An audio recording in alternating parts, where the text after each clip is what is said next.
ते विषय झाला बघा.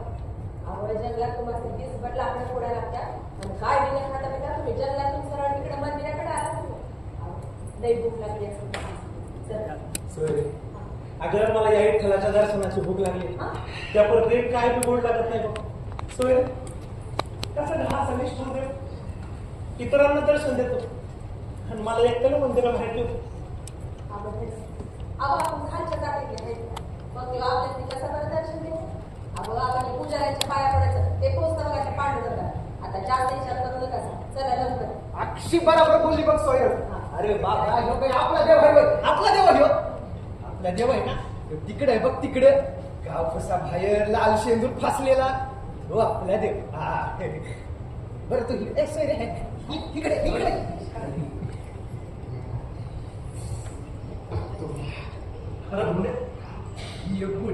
राज्याला घेतले की सारं कसं इसरायल होतं घे झालं म्हणण्या.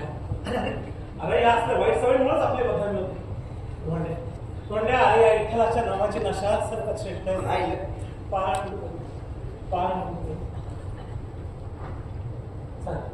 रात नाही झाली. मी म्हणतो आपल्याला घराला जायला हवं. वय वय जायला हवं. बरं भा तुम्ही कुठे मी आलोच.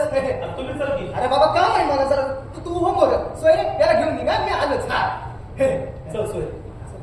गरम गरम हातात खाऊ येत दोंड्या लवकर. आलो ना.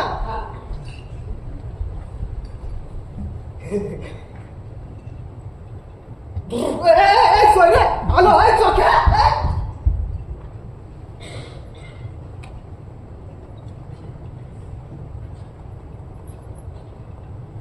विघ्नेश्वर बुवा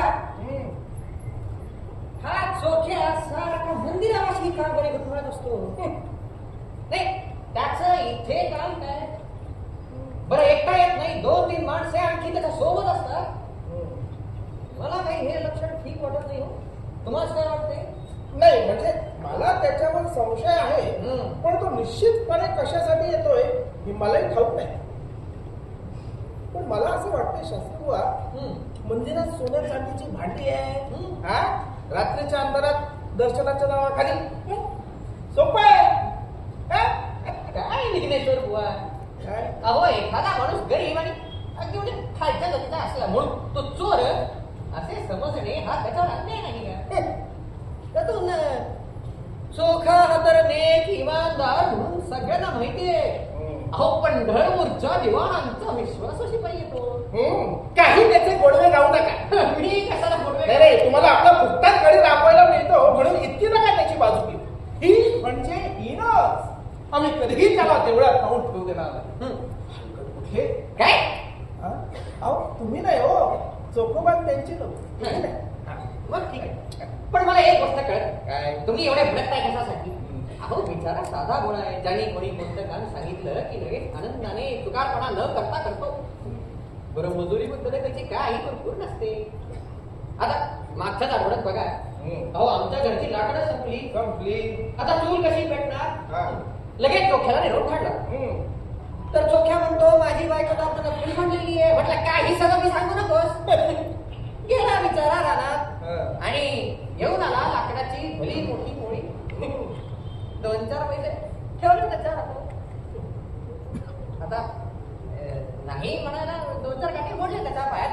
पण आता मला सांगा तर माझा काय हो दोष. मी थोडे त्याला अंगवाडी पायाने जा असे म्हटले होते. आता माझ्या घरच्या लाकडाची मोळी आणतो म्हणून काय माझ्या वाहनात येऊन त्याला खाणार का. हे सगळं जाऊ द्या. मला तुमच्याशी अत्यंत महत्वाच्या विषयावर बोलायचं. मला हल्ली आपल्या त्या श्रीधर शास्त्रींची त्या चोख्याची चांगलीच गट्टी जमलेली दिसते. रात्रीच्या अंधारात दोघांना कुजबुजताना सुद्धा मी पाहिलंय. हो मला काहीतरी वेगळी शंका येते.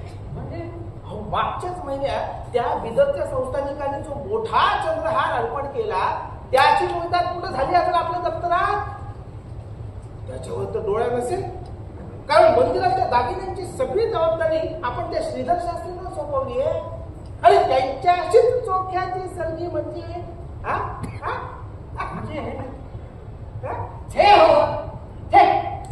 असा एखाद्या गरीबावर आळा घेऊ नका तुम्ही.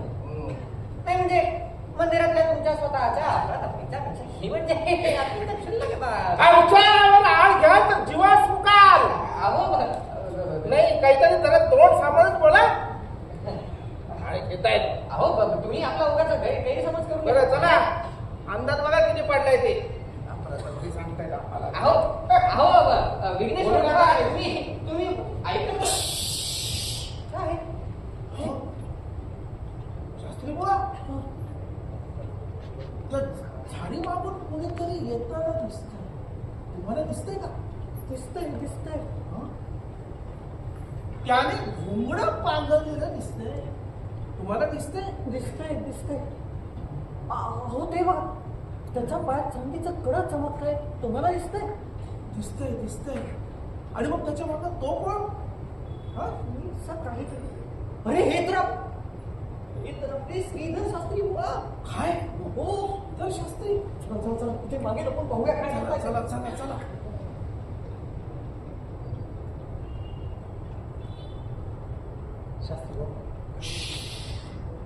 शास्त्री एकदा ते पांडुरंगाचं दर्शन मला घडलं.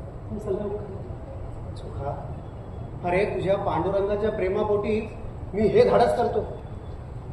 पण हे जर का कोणी बघितलं ना तर तुझे आणि माझे दोघांचेही तुकडे करून टाकते ही मंडळी. मागे एकदा तो धोंड्या नुसता त्या पायरीला शिवला तर त्याचं किती भांडवल केलं ह्या सगळ्यांनी. ठाऊक आहे ना तुला? 8 दिवस गोमूत्र आणि पंचामृतांनी पायरी शुद्ध करण्याचा कार्यक्रम चालला होता. ते जाऊ मी हात जाऊन दार उघडतो. तू दर्शन घे आणि बाहेर.